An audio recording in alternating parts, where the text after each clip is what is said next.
میں مبلغ بنوں سنتوں کا، خوب چرچا کروں سنتوں کا، ہو کرم بحر خاک مدینہ۔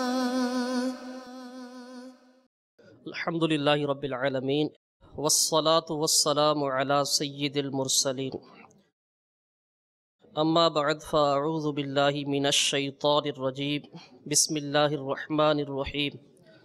الصلاة والسلام علیک یا رسول اللہ وعلی آلک واصحابک یا حبیب اللہ۔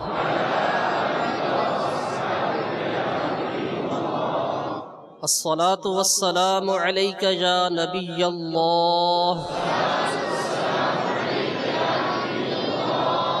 وعلی آلک واصحابک یا نور اللہ۔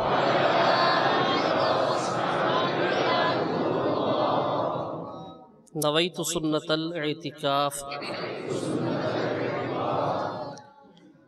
میٹھے میٹھے اسلامی بھائیوں اور مدنی چینل کے ناظرین، حضور نبی کریم نور کے پیکر، تمام نبیوں کے سرور صلی اللہ تعالی علیہ وآلہ وسلم نے ارشاد فرمایا، جس نے مجھ پر 100 بار درود پاک پڑھا، اللہ تعالیٰ اس کی دونوں آنکھوں کے درمیان لکھ دیتا ہے کہ یہ نفاق اور جہنم کی آگ سے آزاد ہے، اور اسے بروز قیامت شہداء کے ساتھ رکھے گا۔ صلو علی الحبیب صلی اللہ تعالی علی محمد وعلی آلہ وصحبہ وسلم۔ میٹھے میٹھے اسلامی بھائیوں، آئیے ہم کچھ اچھی نیتیں کر لیتے ہیں۔ نیت کر لیجئے کہ انشاءاللہ عز و جل اللہ تعالیٰ کی رضا کے حصول کے لیے، حصول ثواب کے لیے پوری توجہ کے ساتھ بیان سنیں گے، علم دین سیکھیں گے، انشاءاللہ عز و جل اس پر عمل بھی کریں گے، اور نیکی کی دعوت عام کرنے کی نیت سے انشاءاللہ عز و جل ان مدنی پھولوں کو دوسرے اسلامی بھائیوں تک بھی پہنچائیں گے۔ صلو علی الحبیب صلی اللہ تعالی علی محمد وعلی آلہ وصحبہ وسلم۔ میٹھے میٹھے اسلامی بھائیوں اور مدنی چینل کے ناظرین، نبی پاک صلی اللہ علیہ وسلم کی بڑی شہزادی حضرت سیدہ زینب رضی اللہ تعالی عنہ، یہ پیارے آقا صلی اللہ علیہ وسلم کے اعلان نبوت سے پہلے ہی ان کا نکاح بھی ہو گیا تھا۔ جب ابو العاص رضی اللہ تعالیٰ عنہ یہ رہائی پا کر واپس آئے تو انہوں نے جو شرط طے ہوئی تھی کہ ان کو بھیج دیں گے سیدہ زینب رضی اللہ تعالیٰ عنہ کو، تو انہوں نے اس شرط کے مطابق جب ان کے روانگی کا انتظام کیا تو سیدہ زینب رضی اللہ تعالیٰ عنہ مکہ مکرمہ سے روانہ ہوئی۔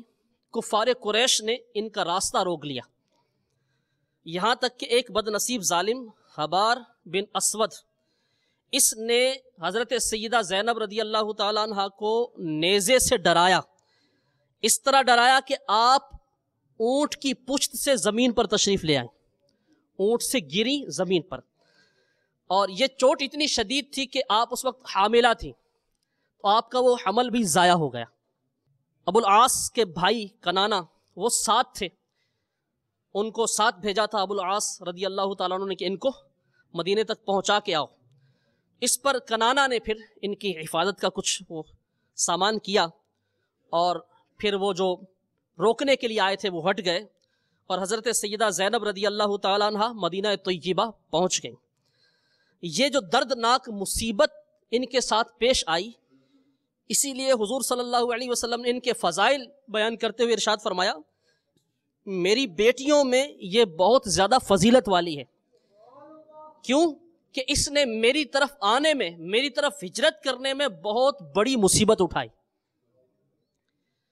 حضرت ابو العاص رضی اللہ تعالیٰ عنہ بھی یہ بعد میں مسلمان ہو گئے، اور یہ مکہ پاک سے ہجرت کر کے مدینہ طیبہ آ گئے، اور یہ دونوں پھر اکٹھے رہنے لگے۔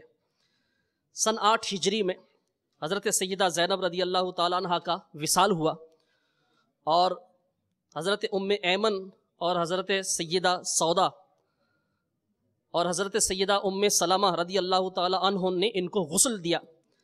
حضور صلی اللہ علیہ وسلم نے ان کے کفن کے لیے اپنا تہبند عطا فرمایا۔ اور نبی پاک صلی اللہ علیہ وسلم نے اپنی لاڈلی شہزادی کو اپنے ہاتھوں سے قبر میں اتارا۔ حضرت سیدہ زینب رضی اللہ تعالیٰ عنہ کی اولاد میں ایک بیٹا تھا جن کا نام تھا علی رضی اللہ تعالیٰ عنہ، اور ایک ان کی شہزادی تھی، ایک شہزادہ جس کا نام علی رضی اللہ تعالیٰ عنہ، اور ایک شہزادی تھی امامہ۔ علی کے بارے میں رضی اللہ تعالیٰ عنہ ایک روایت یہ ہے کہ یہ بلوغ سے پہلے ہی انتقال کر گئے، بالغ ہونے سے پہلے ان کا وصال ہو گیا، لیکن ایک روایت یہ بھی ہے کہ جنگ یرموک میں انہوں نے جام شہادت نوش فرمایا۔ ہمارے پیارے آقا صلی اللہ علیہ وسلم کے یہ نواسے ہیں۔ اور حضرت سیدہ امامہ رضی اللہ تعالیٰ عنہ جو نواسی ہیں حضرت سیدہ زینب کی شہزادی، ان کے حوالے سے تو بہت سی روایات بھی ہیں۔ ہمارے پیارے آقا صلی اللہ تعالیٰ علیہ وسلم کو سیدہ امامہ رضی اللہ تعالیٰ عنہ سے بہت محبت تھی۔ ایک روایت ہے کہ ایک بار نجاشی جو حبشہ کے بادشاہ تھے مسلمان ہو گئے تھے رضی اللہ تعالیٰ عنہ، تو انہوں نے نبی پاک صلی اللہ علیہ وسلم کی بارگاہ میں تحفے کے طور پر ایک حلہ بھیجا، لباس، اور ساتھ ایک سونے کی انگوٹھی بھیجی۔ اس کا نگینہ بھی بڑا قیمتی تھا۔ حضور پاک صلی اللہ علیہ وسلم نے یہ انگوٹھی حضرت امامہ رضی اللہ تعالیٰ عنہ کو عطا فرمائی۔ ایک مرتبہ کسی نے بہت خوبصورت سونے کا ہار بھیجا، اس کی خوبصورتی ایسی تھی کہ جس نے دیکھا اس نے چاہا کہ میں اس کو حاصل کر لوں۔ ویسے بھی ہمارے یہاں آج کل خواتین کو زیور سے بہت شغف ہوتا ہے، جو بھی یعنی اس کو دیکھتا اس ہار کی خوبصورتی اور اٹریکشن اس میں ایسی تھی کہ جو دیکھتا وہ اس کی خواہش ہوتی کہ یہ مجھے ملے۔ نبی پاک صلی اللہ علیہ وسلم نے امہات المومنین رضی اللہ تعالی عنہن سے ارشاد فرمایا کہ یہ ہار میں اس کو دوں گا جو میرے گھر میں مجھے سب سے زیادہ محبوب ہے۔ ازواج مطہرات نے آپس میں خیال کیا کہ یہ ہار سیدہ عائشہ صدیقہ رضی اللہ تعالی عنہا کو عطا ہوگا، مگر جب اس ہار کے دینے کی باری آئی تو حضور صلی اللہ علیہ وسلم نے اپنی نواسی حضرت سیدہ امامہ رضی اللہ تعالی عنہا کو قریب بلایا اور وہ ہار ان کے گلے میں ڈال دیا۔ یہ ابھی بالکل چھوٹی تھی۔ ایک اور روایت بھی ہے کہ اللہ تبارک و تعالیٰ کے محبوب صلی اللہ تعالیٰ علیہ وسلم ان سے بہت محبت فرماتے تھے۔ سیدنا ابو قتادہ رضی اللہ تعالیٰ عنہ روایت کرتے ہیں کہ اللہ عز و جل کے محبوب دانائے غیوب صلی اللہ علیہ وسلم ہمارے پاس تشریف لائے، بخاری شریف کی یہ حدیث ہے، ہمارے پاس تشریف لائے، آپ صلی اللہ علیہ وسلم اپنی نواسی امامہ بنت ابو العاص رضی اللہ تعالی عنہا کو اپنے کندھے پر اٹھائے ہوئے تھے۔ جب نماز پڑھانے لگے تو رکوع میں جاتے وقت انہیں اتار دیتے، رکوع اور سجدے میں یعنی رکوع میں جاتے وقت انہیں اتار دیتے، اور جب کھڑے ہوتے حالت قیام میں ان کو دوبارہ اٹھا لیتے۔ اس طرح نماز ادا فرمائی۔ صلو علی الحبیب صلی اللہ تعالی علی محمد وعلی آلہ وصحبہ وسلم۔ میٹھے میٹھے اسلامی بھائی اور مدنی چینل کے ناظرین، یہ جو روایات آپ نے سنی، حضرت سیدہ زینب رضی اللہ تعالی عنہ کا ذکر خیر سنا، ان کی شہزادی امامہ رضی اللہ تعالی عنہ کا ذکر خیر سنا۔ اب غور کیجئے کہ اللہ تبارک و تعالیٰ کے محبوب دانائے غیوب صلی اللہ علیہ وسلم کو اپنی شہزادی سے، اپنی نواسی سے کیسا پیار تھا، اور یہ ایک بیٹی کے ساتھ محبت کیسی ہونی چاہیے، اس کا عملی نمونہ پیارے آقا علیہ الصلوۃ والسلام نے ہمیں عطا فرما دیا۔ اور یہ اس وقت نمونہ عطا فرمایا جب حالات کیسے تھے۔ اعلان نبوت جب پیارے آقا علیہ الصلوۃ والسلام نے اعلان نبوت فرمایا، اس سے پہلے کے حالات ایسے ہیں کہ اگر بیان کیے جائیں تو ہاتھ کانوں تک بے اختیار اٹھ جائیں، یعنی ایسے ہوش ربا حالات ہیں، بالخصوص بیٹیوں کے لیے۔ جب کسی کے ہاں بیٹی کی ولادت ہوتی تو وہ پریشان ہو جاتا، اس کی پریشانی ایسی تھی کہ ہر دیکھنے والا پہچان لیتا کہ یہ پریشان ہے۔ بیٹی کی ولادت پر لوگ اتنے پریشان ہوتے۔ اللہ تبارک و تعالیٰ نے اس کا ذکر قرآن پاک میں فرمایا، چنانچہ یہ 14ویں پارے میں سورہ نحل کی آیت نمبر 58 اور 59،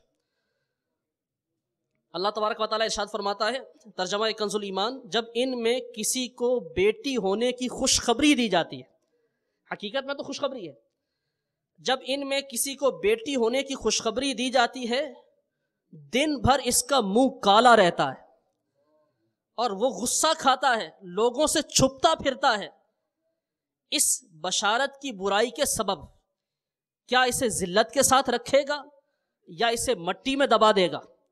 ارے بہت ہی برا حکم لگاتے ہیں۔ یہ اس وقت کے حالات اللہ تبارک و تعالیٰ بیان فرما رہا ہے جب پیارے آقا علیہ الصلوۃ والسلام نے اعلان نبوت فرمایا۔ اس سے پہلے کے زمانہ جاہلیت میں کیا تھا کہ بیٹی پیدا ہوتی تو منہ کالا پڑ جاتا، پریشان ہو جاتے اور لوگوں سے چھپتے، یعنی اس کو باعث شرم محسوس کیا جاتا کہ بیٹی پیدا ہوئی ہے۔ اور پھر کیا کہ یا تو اس کو ساری زندگی ذلت کی، یعنی زندگی اس کی ہوتی اس کی بیٹی کی، یا پھر اس کو زندہ درگور کر دیا جاتا، زندہ اس کو دفن کر دیا جاتا۔ یہاں تک کہ ایک شخص کئی بیٹیوں کو زندہ درگور کرتا، ایک شخص کئی بیٹیوں کو زندہ دفن کر دیتا۔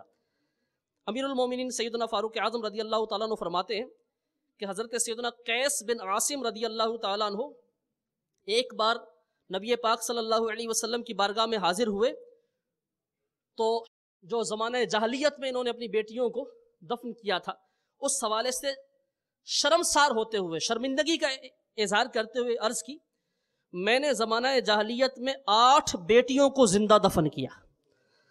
یہ عرض پیش کی اور مدعا یہ تھا کہ کیا میرا یہ گناہ معاف ہو جائے گا؟ تو آپ صلی اللہ علیہ وسلم نے ارشاد فرمایا، معاف تو اسلام لانے کے ساتھ ہی ہو چکا ہے۔ ہر زندہ درگور کی گئی بیٹی کے بدلے تم ایک غلام آزاد کر دو۔ عرض کی میرے پاس اونٹ بہت ہیں، ارشاد فرمایا تو پھر ہر بیٹی کے بدلے ایک جانور صدقہ کرو۔ میٹھے میٹھے اسلامی بھائی غور فرمائیے، بیٹی، اپنی بیٹی، آج جو اولاد والے ہیں ان کو اس کا احساس ہوگا کہ اگر بیٹا یا بیٹی اس کے پاؤں میں کانٹا بھی چبھ جائے تو کیسی تکلیف ہوتی ہے۔ بیٹا بیٹی بیمار ہو، جسم کے کسی حصے میں درد ہے، روئے جا رہے ہیں، ماں باپ کو بھی نیند نہیں آتی، تھوڑی دیر کے لیے آنکھوں سے اوجھل ہو جائیں، بے چین ہو جاتے ہیں۔ لیکن وہ معاشرہ کیسا معاشرہ تھا، وہ بھی یعنی باپ ہی تھے، لیکن آخر ان کے اندر دل تھا، کیا تھا کہ وہ اپنے ہاتھوں سے اپنی بیٹیوں کو دفن کرتے تھے، اور ایک ایک نہیں کئی بیٹیوں کو دفن کیا گیا۔ غور کیجئے کہ اس وقت معاشرے کی پستی کا عالم کیا تھا اور بیٹیوں کے ساتھ کیا سلوک کیا جاتا تھا۔ اب ایسے وقت میں جب ہمارے پیارے آقا صلی اللہ علیہ وسلم اس دنیا میں تشریف لائے، پھر آپ نے اعلان نبوت فرمایا، اظہار نبوت فرمایا، تو آپ نے عملی طور پر کیسی تربیت دی اپنے غلاموں کو؟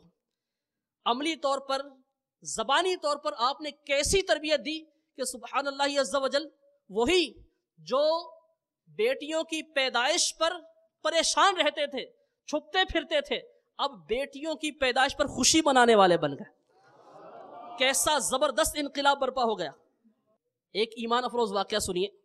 سیدہ عائشہ صدیقہ رضی اللہ تعالیٰ عنہ فرماتی ہیں، میرے پاس یعنی کیسا انقلاب آیا، اس کی ایک جھلک۔ سیدتنا عائشہ صدیقہ رضی اللہ تعالیٰ عنہ فرماتی ہے، میرے پاس ایک مسکین عورت آئی، یعنی غریب عورت، مسکین عورت آئی جس کے ساتھ اس کی 2 بیٹیاں بھی تھیں۔ میں نے اسے 3 کھجوریں دیں، 2 بیٹیاں تھیں، ایک ان کی ماں، 3، تو 3 کھجوریں ان کو دیں۔ اس نے دونوں کو ایک ایک کھجور کھلا دی، پھر جس کھجور کو وہ خود کھانا چاہتی تھی اس کے بھی 2 ٹکڑے کیے اور آدھی آدھی وہ بھی دونوں کو کھلا دی۔ آپ فرماتی ہیں مجھے اس واقعے سے بہت تعجب ہوا، حیرت ہوئی کہ اس نے خود نہیں کھایا، وہ بھی آدھی آدھی کھلا دی۔ میں نے نبی مکرم نور مجسم رسول اکرم صلی اللہ علیہ وسلم کی بارگاہ میں اس عورت کے ایثار کا واقعہ ذکر کیا۔ آپ صلی اللہ علیہ وسلم نے ارشاد فرمایا، اللہ تعالیٰ نے اس کی وجہ سے، یہ جو اس نے ایثار کیا ایک کھجور کا، اللہ تعالیٰ نے اس ایثار کی وجہ سے اس عورت کے لیے جنت کو واجب فرما دیا۔ سبحان اللہ عز و جل، کیسا انقلاب برپا ہو گیا۔ میٹھے میٹھے اسلامی بھائیوں، اس وقت بھی، زمانہ جاہلیت میں بھی، بعض سلیم الفطرت اشخاص ایسے تھے کہ جو اس کبھی عمل کے خلاف کوشش کر رہے تھے، جیسا کہ سیدنا سعید بن زید رضی اللہ تعالیٰ عنہ کے والد زید بن عمر، یہ سیدنا فاروق اعظم رضی اللہ تعالیٰ عنہ کے چچا زاد بھائی ہیں. ان کا یہ معمول تھا جب ان کو پتا چلتا کہ کہیں بیٹی کی ولادت ہوئی ہے تو یہ وہاں پہنچ جاتے اور وہاں جا کر اس کے والد سے مل کر، اس کے بڑوں سے مل کر اگر وہ اس کو دفن کرنے کا ارادہ کرتے تو یہ ان کو منع کرتے، اور اگر پھر بھی وہ یعنی اس ارادے سے باز نہ آتے تو یہ ان کو مال کا لالچ دے کر ان کو اس سے روکتے کہ اس کو دفن نہ کرو. مشہور شاعر تھے زمانہ جاہلیت کے،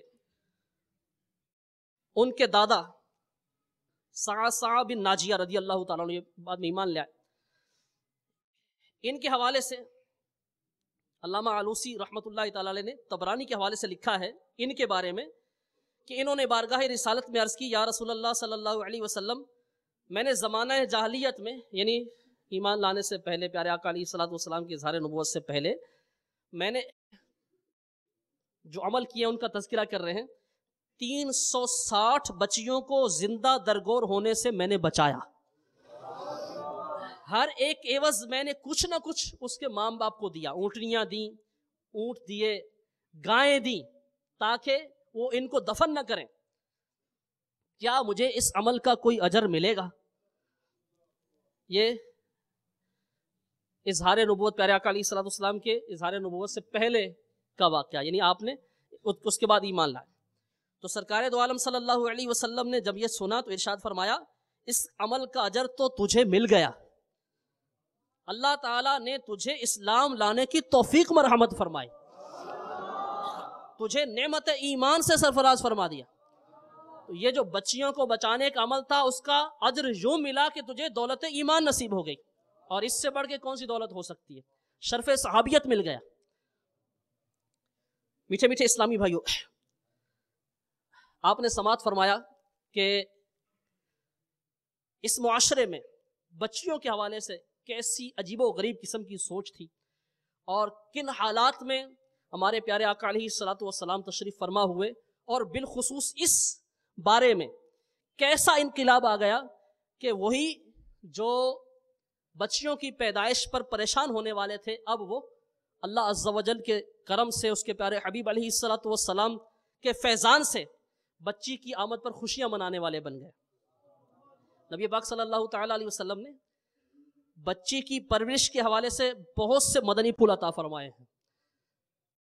اس کے فضائل ارشاد فرمائے ہیں کہ اگر کوئی اپنی بیٹیوں کی اچھے انداز سے پرورش کرتا ہے، اپنی بہنوں کی دیکھ بھال کرتا ہے، تو اللہ تبارک و تعالیٰ کے ہاں اس کا کتنا بڑا اجر ہے. چنانچہ یہ روایت ہے، سیدنا نبیت رضی اللہ تعالیٰ عنہ روایت کرتے ہیں، حضور پاک صاحب الاولاق سیاح افلاق صلی اللہ علیہ وسلم ارشاد فرماتے ہیں، جب کسی کے ہاں لڑکی پیدا ہوتی ہے، اللہ تعالیٰ اس کے گھر فرشتوں کو بھیجتا ہے جو آ کر کہتے ہیں، اے گھر والو تم پر سلامتی ہو. پھر فرشتے اس بچی کو اپنے پروں کے سائے میں لے لیتے ہیں اور اس کے سر پر ہاتھ پھیرتے ہوئے کہتے ہیں، یہ ایک ناتواں اور کمزور جان ہے جو ایک ناتواں سے پیدا ہوئی ہے. جو شخص اس ناتواں جان کی پرورش کی ذمہ داری لے گا تو قیامت تک اللہ تبارک و تعالیٰ کی مدد اس کے شامل حال رہے گی.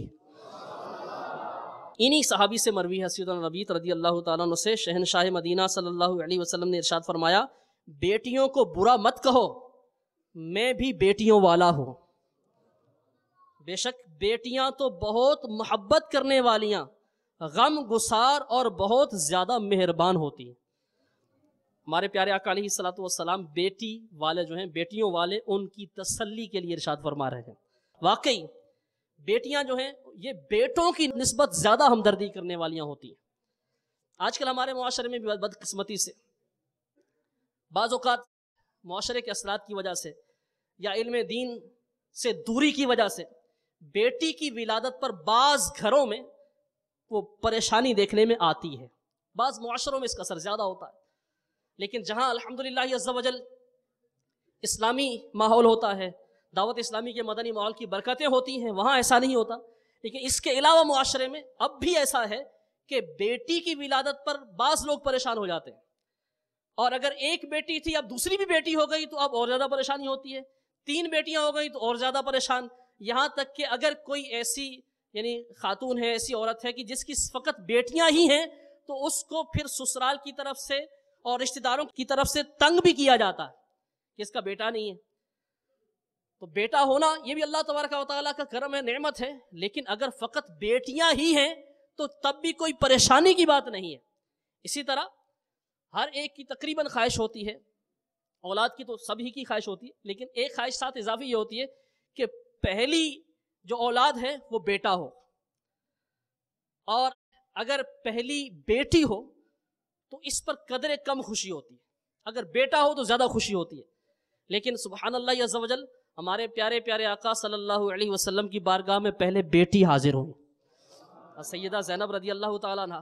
تو ایسوں کے لیے جن کی بڑی بیٹی ہے، پہلے بیٹی آئی، ان کی تسلی کے لیے یہ کافی ہے کہ ہمارے پیارے آقا صلی اللہ علیہ وسلم کی بارگاہ میں بھی پہلے بیٹی حاضر ہوئی تھی، پہلے شہزادی حاضر ہوئی، حضرت سیدہ زینب رضی اللہ تعالیٰ عنہ، جن کا آج آپ نے ذکر خیر سنا.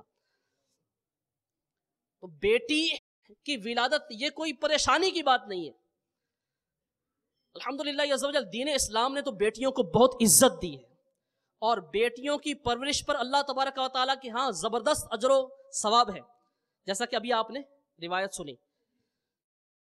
ایک اور روایت سنیے، سیدنا ابن عباس رضی اللہ تعالیٰ عنہما یہ روایت کرتے ہیں، نبی کریم صلی اللہ علیہ وسلم کا فرمان عظمت نشان ہے، جس کے ہاں بیٹی پیدا ہو وہ اس سے ایذا دے، نہ ہی برا جانے، نہ بیٹے کو بیٹی پر فضیلت دے، تو اللہ تعالیٰ اس شخص کو جنت میں داخل فرمائے گا. سبحان اللہ عز و جل، جنت میں داخلے کا یوں کہہ لیجیے آسان نسخہ آ گیا.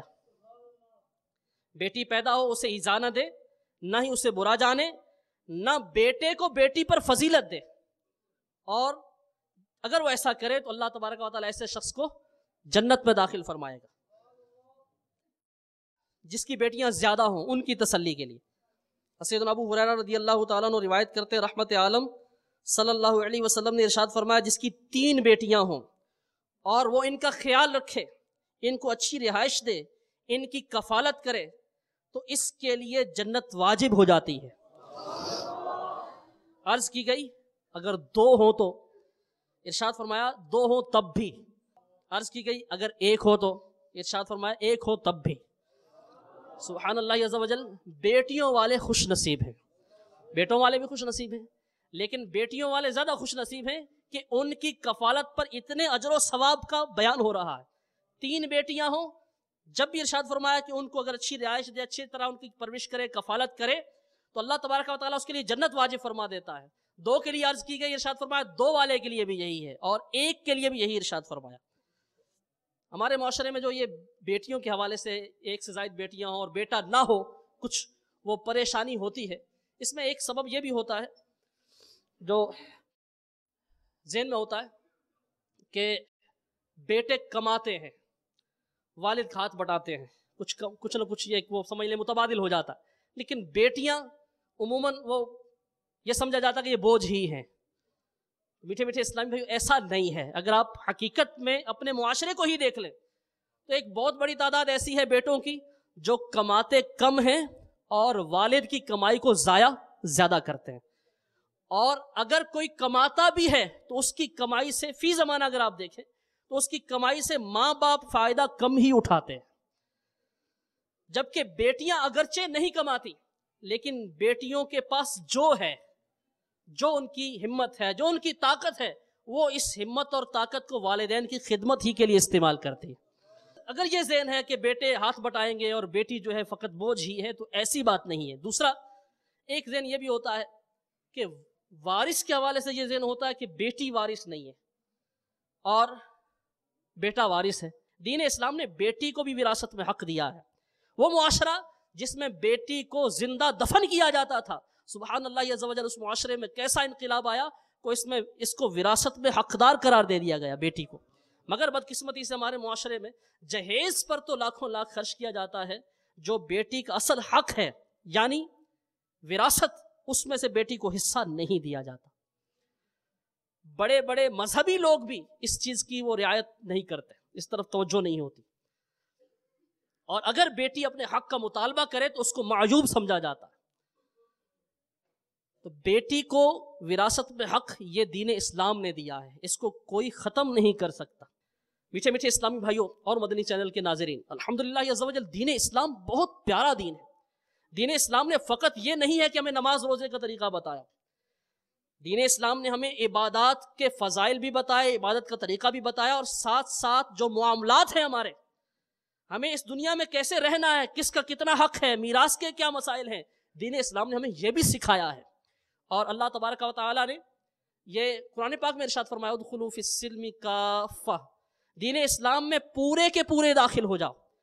تو ہمیں نمازیں بھی پڑھنی ہے، 5 وقتہ نماز جو فرض ہے یہ بھی ادا کرنی ہے، جماعت کے ساتھ ادا کرنی ہے، ہمیں جو دیگر شریعت کے احکام ہیں ان کی بھی پیروی کرنی ہے، اور ساتھ ساتھ جو یہ میراث کے اور اس طرح کے دیگر احکام ہم پر نافذ ہوتے ہیں معاشرت کے حوالے سے یا معاملات کے حوالے سے، ہمیں ان کی بھی پابندی لازم ہے۔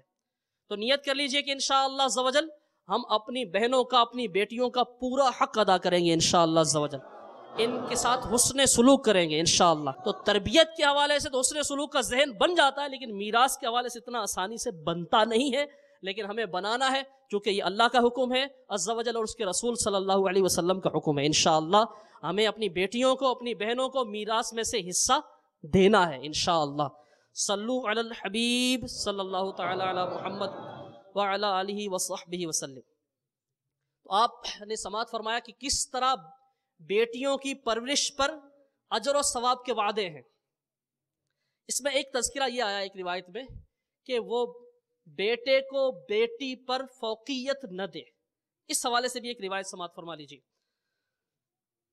شہنشاہ مدینہ قرار قلب و سینہ صلی اللہ علیہ وسلم کا فرمان عظمت نشان ہے، بے شک اللہ تعالیٰ پسند کرتا ہے کہ تم اپنی اولاد کے درمیان برابری کا سلوک کرو۔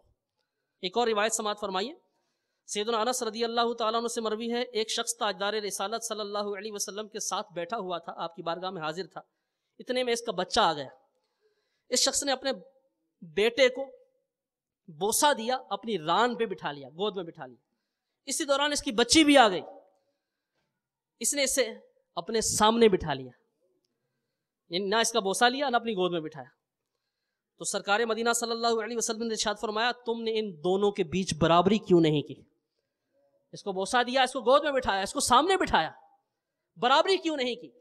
تو اس انداز سے ہمیں اپنی اولاد میں سب کو برابر رکھنا ہے، بیٹے کو بیٹی پر کوئی فوقیت نہیں دینی، بلکہ سیدی اعلیٰ رضی اللہ تعالیٰ عنہ نے ایک استفتاء کے جواب میں، ایک سوال کے جواب میں اولاد کے حقوق بیان فرمائے، اور بچی کے حق گنتی کرتے ہوئے ساتھ یہ بھی ارشاد فرمایا کہ جب بھی کوئی چیز دے تو کانٹے کی تول سب کو برابر دے، لیکن پہلے بچی کو دے اور پھر بچے کو دے، کیونکہ بچیوں کے دل نازک ہوتے ہیں۔ ارشاد فرمایا اس لیے دے برابر، لیکن پہلے کس کو دے؟ بیٹی کو دے۔ سبحان اللہ عز و جل، کیسی پیاری تعلیمات ہیں دین اسلام کی۔ آئیے ہم سب جو اسلامی بھائی یہاں موجود ہیں، یہ بھی مدنی چینل کے ناظرین بھی نیت کر لیں کہ ہم سب کے سب دعوت اسلامی کے مدنی ماحول سے وابستہ ہو جائیں انشاءاللہ عز و جل۔ دعوت اسلامی کے مدنی ماحول سے وابستہ ہوں گے، نہ صرف دین اسلام کے یہ پیارے پیارے احکامات، زندگی گزارنے کے انداز سیکھنے کو ملیں گے، بلکہ انشاءاللہ عز و جل اچھے ماحول کی برکت سے، دعوت اسلامی کے مدنی ماحول کی برکت سے انشاءاللہ عملی طور پر ان چیزوں کو اپنانے کا موقع بھی ملے گا۔ الحمدللہ عز و جل دعوت اسلامی کے مدنی ماحول کی برکت سے وہ اسلامی بھائی جو پہلے اولاد پر اس انداز سے شفقت نہیں کرتے تھے، بیٹی کے حوالے سے ایسی محبت کا ذہن نہیں تھا، اسی طرح اولاد اپنے ماں باپ کی قدر نہیں کرتی تھی، جب دعوت اسلامی کے مدنی ماحول سے وابستہ ہوئے، الحمدللہ عز و جل ہفتہ وار اجتماعات میں شرکت کی، مدنی قافلوں کے مسافر بنے، اسلامی بہنوں نے جو اسلامی بہنوں کے باپردہ اجتماعات ہوتے ہیں وہاں شرکت کی۔ اس طرح دعوت اسلامی کے مدنی ماحول سے وابستہ ہونے کی برکت سے، ہفتہ وار اجتماع میں آنے کی برکت سے، مدنی قافلوں میں سفر کرنے کی برکت سے، جب ان کو پتہ چلا کہ ماں باپ کی کیا اہمیت ہے، کیا عظمت ہے، ان کی فرمانبرداری کیوں کرنی ضروری ہے، اسی طرح جب ماں باپ کو پتہ چلا کہ اولاد کی پرورش کس طرح سے کرنی ہے، بیٹیوں کی عظمت و اہمیت جب پتہ چلی، تو الحمدللہ عز و جل وہ جو پہلے اپنے ماں باپ کے نافرمان تھے، آج الحمدللہ نہ صرف اپنے ماں باپ کے فرما بردار ہیں، بلکہ دوسروں کو فرما بردار بنانے کی کوشش میں لگے ہوئے۔ وہ جو پہلے اپنی اولاد پر شفقت نہیں کرتے تھے، آج الحمدللہ عز و جل وہ اولاد پر شفیق ہیں۔ وہ جو پہلے خود بھی شاید نماز نہیں پڑھتے ہوں گے، آج الحمدللہ عز و جل دعوت اسلامی کے مدنی ماحول کی برکت سے انہیں امامت کا مصلی مل گیا ہے، جو شاید بمشکل جمعے کی نماز پڑھتے ہوں گے، آج الحمدللہ دعوت اسلامی کے مدنی قافلوں میں سفر کرتے ہیں، تہجد کی نماز پڑھتے ہیں۔ تو سب کے سب اسلامی بھائی، اسلامی بہنیں دعوت اسلامی کے مدنی ماحول سے وابستہ ہو جائیے انشاءاللہ عز و جل۔ اگر آپ یعنی ابھی اولاد ہیں، ابھی آپ خود بیٹا بیٹی ہیں، تو آپ کو اپنے ماں باپ کے ساتھ کیسا برتاؤ کرنا ہے، ان کی فرمانبرداری کیسے کرنی ہے، نہ صرف اس کا پتہ چلے گا بلکہ انشاءاللہ عز و جل عملی تربیت بھی ہوگی۔ اگر آپ صاحب اولاد ہیں تو انشاءاللہ عز و جل اولاد کی تربیت کس طرح کرنی ہے انشاءاللہ یہ سیکھنے کا موقع ملے گا۔ آج الحمدللہ عز و جل آپ نے سماعت فرمایا کہ بیٹی کی کس قدر اہمیت ہے اور یہ کتنی بڑی نعمت ہے اللہ تعالیٰ کی۔ آج اگر ہم اس بیٹی کی نعمت کی قدر کرنے میں کامیاب ہو جائیں، ان کی اچھے انداز سے پرورش کریں، ان کے ساتھ حسن سلوک کریں، تو یہ بیٹیاں انشاءاللہ عز و جل قیامت والے دن ہماری بخشش کا ذریعہ بنیں گی انشاءاللہ۔ تو بیٹی کے حقوق فقط اس وقت تک نہیں ہے جب تک وہ غیر شادی شدہ ہو۔ غیر شادی شدہ ہے، ہمارے گھر میں ہے، تب بھی اس کے حقوق ہیں۔ جب اس کی شادی ہو گئی اور وہ اب اپنے گھر میں چلی گئی، یہ گھر بھی اسی کا ہے، لیکن جس طرح ہمارے معاشرے میں کہا جاتا کہ اپنے گھر والی ہو گئی، اب اگر وہ اپنے میاں کے ساتھ چلی گئی، اپنے گھر والی ہو گئی، تو اب بھی اس کے حق باقی ہیں۔ ایسا نہیں ہے کہ اب اس کا حال چال پوچھنا ہم چھوڑ دیں، اس کی طرف جانا چھوڑ دیں۔ ہمارے پیارے پیارے آقا صلی اللہ تعالیٰ علیہ وسلم، آپ سیدہ فاطمہ رضی اللہ تعالیٰ عنہا کے ہاں اکثر تشریف فرما ہوتے، ان کی طبیعت جا کے دریافت فرماتے، اور روایت میں کہ جب پیارے آقا علیہ الصلوۃ والسلام تشریف فرما ہوتے تو سیدہ رضی اللہ تعالیٰ عنہا دیکھ کر کھڑی ہو جاتی، آپ کا ہاتھ نبی پاک علیہ الصلوۃ والسلام دست مبارک اپنے ہاتھ میں لے لیتی، اس کو چومتی، اور آپ صلی اللہ علیہ وسلم کو اپنی جگہ بٹھاتی۔ تو اگر بیٹی کی شادی ہو جائے تو تب بھی اس کا حق باقی ہے، اس کے احوال دریافت کرنے چاہیے، اس کا حال چال پوچھنا چاہیے، اس کی مدد کرنی چاہیے۔ اگر آپ کی بیٹی، آپ کا داماد وہ غریب ہے تو مالی مدد بھی آپ کو کرنی چاہیے، صرف ماں باپ کے لیے نہیں بلکہ بھائیوں کے لیے بھی ہے کہ وہ اپنی بہنوں کی خبر گیری رکھیں۔ عموماً ایسا ہوتا ہے کہ ماں باپ کو تو ظاہر ہے اولاد پیاری ہوتی ہے اور اپنی بچی کی خبر گیری کرتے ہی ہیں، کسی وجہ سے اگر نہ جا پائیں، وہ دوسرے شہر میں ہو، تب بھی کسی نہ کسی حوالے سے پوچھ گچھ کرتے رہتے ہیں۔ لیکن بھائیوں کی جب اپنی شادیاں ہو جاتی ہیں تو اکثر یہ ہوتا ہے کہ وہ اپنے بچوں میں ایسے الجھ جاتے ہیں، ان کے معاملات میں ایسے مستغرق ہو جاتے ہیں کہ وہ بہنوں کی خبر گیری تو دور کی بات ہے، اپنے ماں باپ کو بھی بھول جاتے ہیں۔